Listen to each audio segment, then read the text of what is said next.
Hi friends, നമ്മൾ പൊതുവെ ഈ IPL ഒക്കെ നടക്കുമ്പോൾ IPL സീസൺ എന്നൊക്കെ പറയാറില്ലേ? അതേപോലെ ഫുട്ബോൾ നടക്കുമ്പോൾ ഫുട്ബോൾ സീസൺ, വേൾഡ് കപ്പ് നടക്കുമ്പോൾ വേൾഡ് കപ്പ് സീസൺ എന്നൊക്കെ പറയാറില്ലേ? അതേപോലെ കരിങ്ങാലി മാല ഈ ഒരു സീസണാണ് തമിഴ്നാട്ടിൽ ഓടിക്കൊണ്ടിരിക്കുന്നത്. ധനുഷ് ഇട്ടേക്കുന്ന കണ്ടോ കരിങ്ങാലി മാല. അതുകൊണ്ടാണ് അദ്ദേഹം ഇത്രയും സക്സസ്ഫുൾ ആയ ഹോളിവുഡ് സിനിമയിൽ വരെ അഭിനയിച്ച്. ഇത് കണ്ടോ ശിവകാർത്തികേയനും കരിങ്ങാലി മാല ഇട്ടേക്കുന്നത്. അതുകൊണ്ടാണ് ഇത്രയും പെട്ടെന്ന് വലിയ സ്റ്റാർ ആയത്. ലോകേഷ് കനകരാജ് ഇട്ടേക്കുന്ന കണ്ടോ കരിങ്ങാലി ബീച്ച്. ലോകേഷ് കനകരാജ് എല്ലാവർക്കും അറിയായിരിക്കും. അറിയാത്തവർക്ക് അദ്ദേഹമാണ് ലിയോ സിനിമയുടെ ഡയറക്ടർ. ലിയോ മാത്രമല്ല, വിക്രം, കൈദി, മാസ്റ്റർ, അങ്ങനെ ലോകേഷ് കനകരാജ് എടുത്ത എല്ലാ സിനിമകളും ബ്ലോക്ക് ബസ്റ്റർ ഹിറ്റാണ്. അപ്പോ ലോകേഷ് കനകരാജും കരിങ്കാലി ബീച്ച് ഒക്കെ ഇട്ടിട്ടുണ്ട്. അതുകൊണ്ടാണ് അദ്ദേഹത്തിന്റെ എല്ലാ സിനിമകളും ഭയങ്കരമായിട്ട് സക്സസ്ഫുൾ ആകുന്നത്. അങ്ങനെ ഇവരെ മാത്രമല്ല, ആരൊക്കെയാണോ ഈ കരിങ്കാലി മാല ഇട്ടേക്കുന്നത് അവരൊക്കെ കാണിച്ചിട്ട് ഇവരൊക്കെ മാല ഇട്ടേക്കുന്ന കണ്ടോ, അതുകൊണ്ടാണ് ഇവരൊക്കെ ജീവിതത്തിൽ സക്സസ്ഫുൾ ആയ എന്നും പറഞ്ഞ് എല്ലാവരും ഈ തമിഴ് ഇൻഡസ്ട്രി മൊത്തം ഇപ്പൊ അതാ സംസാരിച്ചുകൊണ്ടിരിക്കുന്നത്. ഇന്നത്തെ വീഡിയോ നമ്മൾ എന്താ കാണാൻ പോകുന്നതെന്ന് വെച്ച് കഴിഞ്ഞാല്, ഈ കരിങ്ങാലി എന്നത് തന്നെ ഒരു മരമാണെന്ന് പലർക്കും അറിയത്തില്ല. എല്ലാവരും വിചാരിച്ചിരിക്കുന്നത് അതന്നെ ഒരു കല്ലാണ്, ഒരു സ്റ്റോൺ ആണെന്നൊക്കെ വിചാരിച്ചുകൊണ്ടിരിക്കുന്നത്. ബട്ട് നോ, അതൊരു മരമാണ്. അവർ ഇട്ടേക്കുന്ന ആ മാലയില്ലേ, ആ മാലയാണ് അവരുടെ സക്സസിന് ഹെൽപ്പ് ചെയ്യുന്നത്. ആ ഒരു മാല ഒരു വലിയ പോസിറ്റീവ് വൈബ്രേഷൻ അവർക്ക് ചുറ്റും ക്രിയേറ്റ് ചെയ്യുന്നുണ്ട്. ഈ കരിങ്ങാലി മാല ഒരാൾ ഇട്ട് ഒരു കാര്യത്തിന് വേണ്ടി ശ്രമിച്ചാൽ ഈ പ്രപഞ്ചം മുഴുവൻ ആളെ സപ്പോർട്ട് ചെയ്യും ആ ഒരു പർട്ടിക്കുലർ കാര്യം നേടാൻ എന്നൊക്കെ പറഞ്ഞ് പല കാര്യങ്ങൾ ഇന്റർനെറ്റിൽ വൈറലായിക്കൊണ്ടിരിക്കുകയാണ്. ഇന്നത്തെ വീഡിയോയിൽ ഈ കരിങ്ങാലി മാലത്തെ വെട്ടി ഓപ്പൺ ചെയ്ത് ഇതിനകത്ത് എന്തുവാ ഉള്ള, ശരിക്കും അതിന് പവർ ഉണ്ടോ, ശരിക്കും അതിന് പോസിറ്റീവ് വൈബ്രേഷൻസ് ഉണ്ടോ? ആ മാല കഴുത്തിലിട്ടാല് ലോകേഷ് പോലെ നമുക്കും ലിയോ സിനിമയൊക്കെ എടുക്കാൻ പറ്റുമോ? ധനുഷിനെ പോലെ ഹോളിവുഡിൽ പോകാൻ പറ്റുമോ? ശിവകാർത്തികനെ പോലെ വലിയ ഹീറോ ആവാൻ പറ്റുമോ? ശരിക്കും പറഞ്ഞാല് ഇതിനകത്ത് ഒരുപാട് ട്വിസ്റ്റുകളൊക്കെ ഉണ്ട്. അതെല്ലാം നമുക്ക് ഈ വീഡിയോയിൽ കാണാം.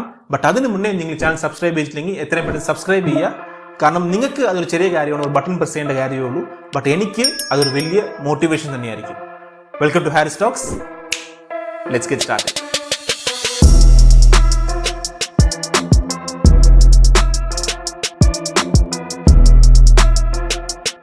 ഓക്കെ, ഈ കരിങ്ങാലി എന്ന് പറയുമ്പോഴത്തേക്ക് കുറെ കാര്യങ്ങൾ ഇതിന് ചുറ്റും ഇങ്ങനെ പറഞ്ഞുകൊണ്ടിരിക്കുന്നുണ്ട്.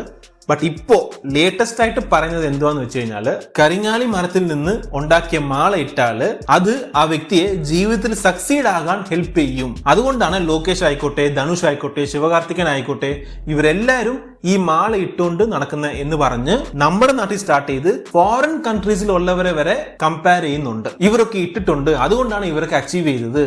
നിങ്ങളും ഇതൊക്കെ വാങ്ങിച്ചിട്ട് കഴിഞ്ഞാൽ നിങ്ങൾക്കും അച്ചീവ് ചെയ്യാൻ പറ്റും. പക്ഷെ എന്തുവാ, റേറ്റ് മാത്രം ഒരു 5500 രൂപയാവും. അത് 1000 റുപ്പീസിൽ നിന്നാണ് സ്റ്റാർട്ട് ചെയ്യുന്നത്. അത് നിങ്ങൾക്ക് ഗോൾഡിലാ വേണമെങ്കിൽ ഒരു റേറ്റ്, സിൽവറിലാ വേണമെങ്കിൽ ഒരു റേറ്റ്, ബ്രോൺസിലാ വേണമെങ്കിൽ ഒരു റേറ്റ് എന്ന് പറഞ്ഞ് അതിന്റെ വില ഇങ്ങനെ കൂട്ടി പൊക്കോണ്ടിരിക്കുകയാണ്. ബട്ട് ആക്ച്വലി ഈ കരിങ്ങാലി മാല എന്താണ്? അതൊരു മരത്തിൽ നിന്നാണ് ഉണ്ടാക്കുന്നത്. ബട്ട് ഈ കരിങ്ങാലി മരത്തിന്റെ ചരിത്രം എന്താണ്?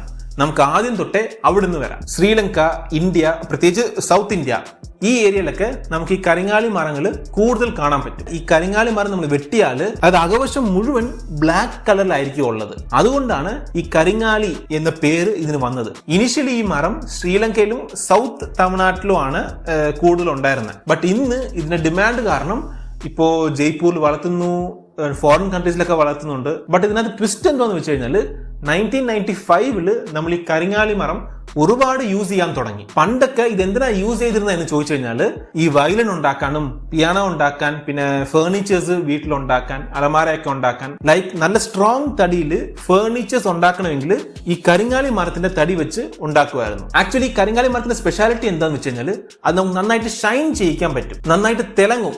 സോ നല്ല തിളക്കം വേണ്ട സാധനങ്ങൾക്കൊക്കെ ഈ കരിങ്ങാലിത്തിന്റെ തടിയാണ് യൂസ് ചെയ്തുകൊണ്ടിരുന്നത്. For example musical instruments, furnitures, അതിനൊക്കെ നല്ല തിളക്കം വേണമെങ്കിൽ അതിനൊക്കെ ഈ മരത്തിന്റെ തടിയായിരുന്നു യൂസ് ചെയ്തുകൊണ്ടിരുന്നത്. പിന്നെ അതിന്റെ യൂസ് ഇച്ചിരി കൂടിപ്പോയി, ഓവർ എക്സ്പ്ലോയിറ്റേഷൻ ആയി.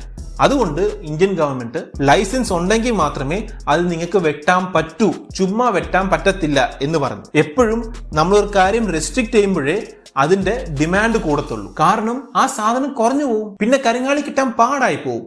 കിട്ടാൻ പാടാകുമ്പോൾ അതിന്റെ ഡിമാൻഡ് കൂടും, അതിന്റെ ഡിമാൻഡ് കൂടുമ്പോൾ അതിന്റെ റേറ്റ് കൂടും. അപ്പൊ ഇതിന്റെ ഇടയ്ക്ക് ഒരു ഫാഷൻ സ്റ്റേറ്റ്മെന്റ് പോലെ കുറെ സെലിബ്രിറ്റീസും ഇത് യൂസ് ചെയ്യാൻ തുടങ്ങിയപ്പോ അത് തന്നെ യൂസ് ചെയ്ത് അവരെന്തിനാ അത് ഇടുന്നതെന്ന് അറിയാമോ, അതിന് ഇങ്ങനത്തെ ഗുണങ്ങളൊക്കെ ഉണ്ട് എന്ന് പറയുന്നത് മാത്രമല്ല, അത് കൂടാതെ ഇവർ വേറൊരു കാര്യം കൂടി പറഞ്ഞു. അതെന്താന്ന് വെച്ച് കഴിഞ്ഞാൽ, ഈ കരിങ്ങാലി മാല നിങ്ങൾ പാലിൽ മുക്കിയിട്ടേ ഉപയോഗിക്കാവൂ എന്ന് കാര്യമായിട്ട് പറഞ്ഞത്. അവർ ശരിക്കും അങ്ങനെയാ പറഞ്ഞത്. അതെങ്ങനെയാന്ന് വെച്ചാൽ, നിങ്ങളിപ്പോ ഈ കരിങ്ങാലി മാല ഇട്ടേക്കാന്ന് വെച്ചു, ആ മാല ഇട്ടിട്ട് നിങ്ങൾ ഏതെങ്കിലും ഒരു ക്രൗഡുള്ള സ്ഥലത്ത് പോയി, അങ്ങനെ ക്രൗഡുള്ള സ്ഥലത്ത് പോയിട്ട് പോകുമ്പോൾ എന്ത് സംഭവിക്കുക വെച്ച് കഴിഞ്ഞാൽ അവിടെ ചുറ്റുമുള്ള എനർജി കാണുമല്ലോ, ആ എനർജി മൊത്തവും ഈ കരിങ്ങാലി മാല അബ്സോർബ് ചെയ്തതിന് ശേഷം അത് നിങ്ങളുടെ അടുത്ത് തന്നെ എനർജി കാണും. ഇപ്പോൾ ഫോർ എക്സാമ്പിൾ നമ്മൾ ഒരു കല്യാണത്തിന് പോവുകയാണെങ്കിൽ അത് ഗുഡ് എനർജി ആയിരിക്കും, ഒരു മരണത്തിൽ പോവുകയാണെങ്കിൽ അതനുസരിച്ചുള്ള എനർജി.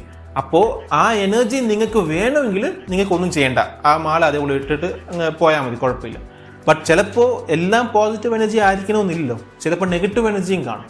അപ്പം അങ്ങനെ നിങ്ങൾക്ക് നെഗറ്റീവ് എനർജിയാണ് ഇത് അബ്സോർബ് ചെയ്തതെങ്കിൽ, അതായത് ആ കരിങ്ങാലി മാല അബ്സോർബ് ചെയ്തു, നെഗറ്റീവ് എനർജി അബ്സോർബ് ചെയ്തു എന്നുണ്ടെങ്കിൽ അതിനെ എടുത്തിട്ട് ആ പാലയിൽ ഒന്ന് മുക്കിയിട്ട് ആ മാല പിന്നെ ഇടാവൂ എന്ന് ഒരു വിശ്വാസവും ഇതിനകത്ത് വന്നു തുടങ്ങി. ഇങ്ങനെയൊക്കെ കുറെ ഈ ജ്യോത്സ്യം നോക്കുന്ന ആൾക്കാരൊക്കെ ഉണ്ടല്ലോ, അവരൊക്കെയാ പറയുന്നത്. ഞാനിപ്പോ ഇതിനെ കളിയാക്കാനല്ല വന്നേക്കുന്നത്, ഇപ്പൊ ഞാൻ പോലും കൊന്നിട്ടിട്ടുണ്ട്. ബട്ട് ഇതിനകത്ത് ഇവർ പറയുന്ന ആ കാര്യത്തിനകത്ത് ലോജിക് ഉണ്ടോ എന്നതാണ് ഞാൻ പറയാൻ വരുന്നത്. ഇനി ഞാൻ പറയാൻ പോകുന്നതാണ് ഏറ്റവും വലിയ ട്വിസ്റ്റ്.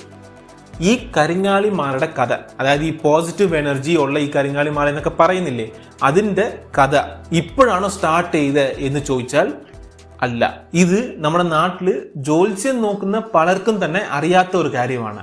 ഈ കരിങ്ങാലി മാലയുടെ മിത്ത്, ഈ കരിങ്ങാലിയുടെ മിത്ത് തുടങ്ങിയത് ഇന്ത്യയിൽ നിന്നേ അല്ല, അതിനു മുന്നേ ഈജിപ്തിൽ നിന്ന് തുടങ്ങിയതാണ് ഇതിന്റെ കഥ. ഈജിപ്തില് അന്നത്തെ രാജാക്കന്മാർ, അന്നെന്ന് വെച്ചാൽ ഒരു 5000 വർഷങ്ങൾക്ക് മുന്നേ ഈ ഫെറോസ് എന്നൊക്കെ പറഞ്ഞ രാജാക്കന്മാരൊക്കെ ഉണ്ടായിരുന്നല്ലോ, ആ ടൈമിൽ ഈ കരിങ്ങാലി മരമൊക്കെ യൂസ് ചെയ്യുന്നുണ്ടായിരുന്നു. എങ്ങനെയാന്ന് വെച്ചാൽ ഈജിപ്തിലെ ടെമ്പിൾസ് ഇല്ലേ, അതിലുള്ള വിഗ്രഹങ്ങളൊക്കെ ഈ കരിങ്ങാലി വെച്ചായിരുന്നു ചെയ്തുകൊണ്ടിരുന്നത്. അവിടുത്തെ രാജാക്കന്മാർക്ക് മരിച്ചു പോയി കഴിഞ്ഞാൽ അവരുടെ കാസ്കറ്റ് ഇല്ലേ, അതായത് അവർ മമ്മിഫൈ ചെയ്ത് ഇങ്ങനെ വെക്കത്തില്ലേ, അതായത് ഇങ്ങനെ അടക്കം ചെയ്യത്തില്ലേ, അത് അവർക്ക് വേണമെങ്കിൽ സ്വർണ്ണത്തിൽ ചെയ്യാം അല്ലെങ്കിൽ സിൽവറിൽ ചെയ്യാം.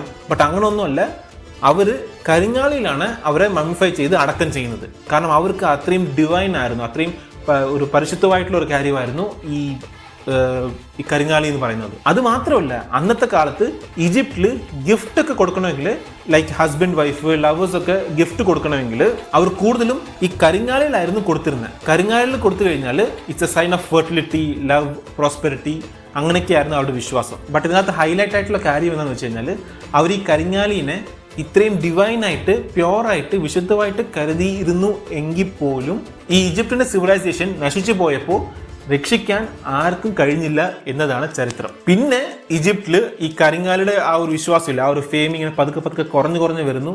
ബട്ട് നമ്മുടെ നാട്ടിൽ ഈ കരിങ്ങാലിയുടെ ഫെയിം ഇങ്ങനെ കൂടിക്കൂടി വരാൻ തുടങ്ങി. ബട്ട് നമ്മൾ ആദ്യം ഇൻസ്ട്രുമെന്റ്സും ഫേർണിച്ചേഴ്സിലും ഒക്കെ ആയിരുന്നു യൂസ് ചെയ്തിരുന്നത്. ബട്ട് 1995 അതിനെ ബാൻ ചെയ്തപ്പോൾ അതിനുശേഷമാണ് ഇങ്ങനെ ഓരോ കഥകളൊക്കെ വരാൻ തുടങ്ങിയത്. അതെന്തൊക്കെ കഥകളാണെന്ന് ഞാൻ ഇനി പറയാം. ഫസ്റ്റ് വണ്, മഹാഭാരതത്തില് ഈ പാണ്ഡവരില്ലേ, ഈ 5 പേര്, അവരവരുടെ ആയുധങ്ങളൊക്കെ ഈ കരിങ്ങാലി മരത്തിൽ ഒളിപ്പിച്ച് വെച്ചിട്ട് പോയി. പിന്നീട് അവരുടെ ശത്രുക്കളില്ലേ, അതായത് ഗൗരവർ, ഈ ഗൗരവരൊക്കെ വന്നിട്ട് നോക്കിയപ്പോൾ അവരുടെ ആയുധങ്ങളൊക്കെ എവിടെയാണെന്ന് തപ്പി നോക്കിയപ്പോഴത്തേക്ക് അവർക്ക് അവിടെ ഒന്നും കാണാൻ പറ്റിയില്ല, ഒന്നും കണ്ടില്ലായിരുന്നു. പിന്നെ അവർ പോയ ശേഷം ഈ പാണ്ഡവർ തിരിച്ചു വന്നിട്ട് ആ മരത്തിൽ നിന്ന്, അതായത് കരിങ്ങാലി മരത്തിൽ നിന്ന് അവരുടെ ആയുധങ്ങളൊക്കെ എടുത്ത് അവരങ്ങ് പോയി. അപ്പോൾ കോൺസെപ്റ്റ് എന്താണെന്ന് വെച്ച് കഴിഞ്ഞാൽ, ഒരാൾ കരിങ്ങാലി മരത്തിനകത്ത് എന്തെങ്കിലും സൂക്ഷിച്ച് വെച്ച് കഴിഞ്ഞാൽ അത് ആ വെച്ച ആൾക്ക് മാത്രമേ കാണാൻ പറ്റത്തുള്ളൂ എന്നല്ലാതെ വേറൊരാൾക്ക് അത് കാണാൻ പറ്റത്തില്ല എന്നതാണ് വിശ്വാസം. ഇപ്പോ എല്ലാത്തിനും വിശ്വാസവും ഉണ്ട്, അന്ധവിശ്വാസവും ഉണ്ട്. ഒരു വിശ്വാസത്തെയും നമ്മൾ അങ്ങനെ കളിയാക്കേണ്ട ആവശ്യമില്ല. കാരണം എല്ലാം അവരവരുടെ പേഴ്സണൽ വിശ്വാസങ്ങളാണ്, പേഴ്സണൽ കാര്യങ്ങളാണ്, ഒപ്പീനിയൻസ് ആണ്. ഫോർ എക്സാമ്പിൾ, ധോണി ഉണ്ടെങ്കിൽ എപ്പോഴും റൈറ്റ് ലെഗോ ലെഫ്റ്റ് ലെഗോ ഏതാണ്ട് ഒരു ലെഗ് യൂസ് ചെയ്തിട്ട് എപ്പോഴും ഗ്രൗണ്ടിൽ കയറത്തുള്ളൂ. കറക്റ്റായിട്ട് ഓർമ്മയില്ല റൈറ്റ് ആണോ ലെഫ്റ്റ് ആണോ എന്ന്. ആ ലെഗ് എപ്പോഴും യൂസ് ചെയ്യത്തുള്ളൂ ഗ്രൗണ്ടിൽ കയറാൻ. അതുപോലെ തന്നെ സച്ചിൻ ടെണ്ടുൽക്കർ എപ്പോഴും ലെഫ്റ്റ് പാഡേ ഫസ്റ്റ് ഇടുകയുള്ളൂ. സോ ലെഫ്റ്റ് പാഡ് ഇട്ടിട്ടേ റൈറ്റ് പാഡ് ഇടാറുള്ളൂ എന്ന്, അത് അദ്ദേഹത്തിന്റെ ഒരു വിശ്വാസം. ഇതുപോലെ നമുക്കും കാണും, രാവിലെ എഴുന്നേറ്റ് ഈ ഒരു പർട്ടിക്കുലർ കാര്യം ചെയ്തു കഴിഞ്ഞാൽ ആ ദിവസം നമുക്കൊരു നല്ല ദിവസമായിരിക്കും എന്നൊരു ഓരോ ചെറിയ കാര്യങ്ങളൊക്കെ നമുക്കും കാണും. ഇതുപോലെ ചെറിയ വിശ്വാസങ്ങളൊക്കെ. അങ്ങനെ ഓരോരുത്തർക്ക് ഓരോ വിശ്വാസങ്ങൾ കാണും. അത് ചിലപ്പോൾ ഓരോരുത്തർക്ക് വർക്ക്ഔട്ടും ആവും. അത് നമുക്ക് കുറച്ച് കോൺഫിഡൻസ് തരും. ബട്ട് ഒരിടത്തും ലോക്കിയോ ധനുഷോ ശിവകാർത്തികനോ ഇവരാരും ഞാനിത് ഇട്ടത് കൊണ്ടാണ് ജീവിതത്തിൽ ഇത്രയും സക്സസ്ഫുൾ ആയ, ഇങ്ങനെ ഒന്നും ഇവരാരും പറഞ്ഞിട്ടില്ല. ബട്ട് ഇവര് ഇങ്ങനെയാണ് ഇത്രയും നേടിയ എന്ന് പറഞ്ഞ് ഇവിടെ ഒരു വലിയ ബിസിനസ് നടന്നുകൊണ്ടിരിക്കുകയാണ്. ഈ ബിസിനസ് ചെയ്യുന്നതിൽ തെറ്റൊന്നുമില്ല. ബട്ട് ഇങ്ങനെ പറഞ്ഞ് ബിസിനസ് ചെയ്യേണ്ട ആവശ്യമുണ്ടോ? ശരിക്കും കരിങ്ങാലിയുടെ ഫീച്ചേഴ്സ് എന്തൊക്കെയാണോ അത് പറഞ്ഞ് ബിസിനസ് ചെയ്താൽ പോരെ. ഈജിപ്തില് ഒരു 5000 വർഷങ്ങൾക്ക് മുന്നേ യൂസ് ചെയ്തുകൊണ്ടിരുന്ന ഒരു സാധനം ഇപ്പോ നമ്മൾ യൂസ് ചെയ്തുകൊണ്ടിരിക്കുകയാണ് എന്ന് പറയുന്നത് തന്നെ ഒരു വലിയ മാർക്കറ്റിംഗ് സ്ട്രാറ്റജി അല്ലേ, ഒരു വലിയ മാർക്കറ്റിംഗ് പോയിന്റ് അല്ലേ.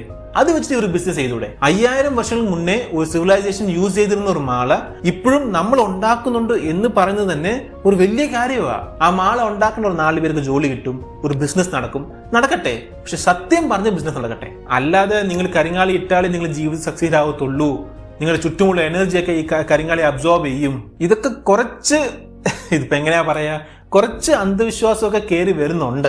ഇപ്പൊ ഈ കരിങ്ങാലി ശരിക്കും ഡിവൈൻ ആയിട്ടുള്ള സാധനമാണെങ്കിൽ തീർച്ചയായിട്ടും പണ്ട് ആരും ഈ തടി ഉപയോഗിച്ചിട്ട് വയലിനോ അല്ലെങ്കിൽ മ്യൂസിക് ഇൻസ്ട്രുമെന്റ്സോ ഫർണിച്ചറോ അലമാരയോ ഇതൊന്നും ചെയ്യാൻ ഈ സാധനം ഒരിക്കലും ഉപയോഗിക്കത്തില്ല, ഇത്രയും വിശുദ്ധമായിട്ടുള്ള സാധനമാണെങ്കിൽ. സോ അങ്ങനത്തെ അന്ധവിശ്വാസങ്ങളിലേക്ക് നമ്മൾ പോകണ്ട. ബട്ട് കരിങ്ങാലി മാല ഒരാൾക്ക് ഇടണം എന്ന് തോന്നുന്നുണ്ടെങ്കിൽ അത് ഇടുന്നതിൽ ഒരു തെറ്റുമില്ല. അത് അവരുടെ ഇഷ്ടമാണ്. അത് അവർക്ക് പേഴ്സണലി ഒരു കോൺഫിഡൻസ് കൊടുക്കുന്നുണ്ടെങ്കിൽ ഓഫ് കോഴ്സ് തീർച്ചയായിട്ടും ഇട്ടോട്ടെ. ഞാൻ കൊന്തയിട്ടേക്കുന്ന പോലെ എനിക്കും ദൈവവിശ്വാസമൊക്കെ ഉണ്ട്.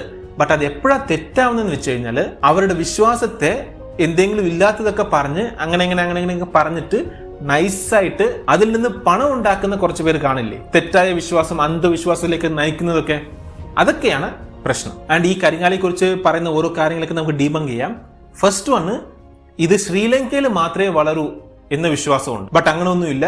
കരിങ്ങാലി ട്രോപ്പിക്കൽ ക്ലൈമറ്റ് ഉള്ള എവിടെ വേണേലും നമുക്ക് വളർത്താൻ പറ്റും. പിന്നെ ഉള്ളത് കരിങ്ങാലി മരത്തിൽ വെക്കുന്നൊക്കെ വേറെ ആർക്കും കാണാൻ പറ്റത്തില്ല. അങ്ങനെ ഒന്നുമില്ല. നിങ്ങൾ തന്നെ ഒരു മരം വളർത്തി അതിനകത്ത് എന്തെങ്കിലും സാധനം വെച്ച് നോക്കുക, എല്ലാവർക്കും അതിനകത്തുള്ള എല്ലാ സാധനങ്ങളും കാണാൻ പറ്റും. ആൻഡ് തേർഡ് വൺ, കരിങ്ങാലി മരം സമ്പത്ത് ഉണ്ടാക്കി തരും എന്ന് പറയുന്നുണ്ട്. യെസ്, തരും, തീർച്ചയായിട്ടും തരും. ഈ കരിങ്ങാലി മരം വളർത്തി വിൽക്കുന്ന ആൾക്കാർക്കില്ലേ, നന്നായിട്ട് കാശുണ്ടാക്കി തരും, ഉറപ്പായിട്ട് തരും. ആൻഡ് ഫോർത്ത് വൺ, കരിങ്ങാലി നമുക്ക് പവർ തരും എന്ന് പറയുന്നുണ്ട്. അതിനിപ്പോ എന്തോ പറയുന്നത് എനിക്ക് അറിയത്തില്ല. ആൻഡ് ഫിഫ്ത്ത് വൺ, കരിങ്ങാലി സോളാർ എക്ലിപ്സ് വന്നാൽ ഡിറ്റക്ട് ചെയ്യും എന്ന് പറയുന്നുണ്ട്. അതായത് സൂര്യഗ്രഹണം വന്നു കഴിഞ്ഞാൽ കരിങ്ങാലിക്ക് മനസ്സിലാക്കാൻ പറ്റുമെന്ന്. അതിനിപ്പോൾ നമ്മൾ അത്രയും കഷ്ടപ്പെടേണ്ട ആവശ്യമൊന്നുമില്ല. നമ്മൾ ചുമ്മാ നമ്മുടെ കണ്ണുകൊണ്ട് തന്നെ നോക്കി കഴിഞ്ഞാൽ നമുക്ക് മനസ്സിലാവുള്ളൂ സൂര്യഗ്രഹണം നടക്കുന്നുണ്ടോ ഇല്ലയോ എന്ന്. അതിപ്പോൾ കരിങ്ങാലിയുടെ ആവശ്യമൊന്നും നമുക്കില്ല. പിന്നെ ആറാമത്തത്, കരിങ്ങാലി ഇലക്ട്രോ മാഗ്നറ്റിക് റേഡിയേഷനെ അബ്സോർബ് ചെയ്യും എന്നും പറയുന്നുണ്ട്. ഇത് ശരിക്കും പറഞ്ഞു കഴിഞ്ഞാൽ ഒരു സിനിമയുണ്ട്, സതുരംഗ വേട്ട എന്ന് പറയുന്ന സിനിമ. ആ സിനിമയിൽ ക്ലിയർ ആയിട്ട് ഇതിനെ ഡീബങ്ക് ചെയ്യുന്നുണ്ട്. ഈ സതുരംഗ വേട്ട സിനിമ കാണാത്തവർ തീർച്ചയായിട്ടും കാണുക കേട്ടോ.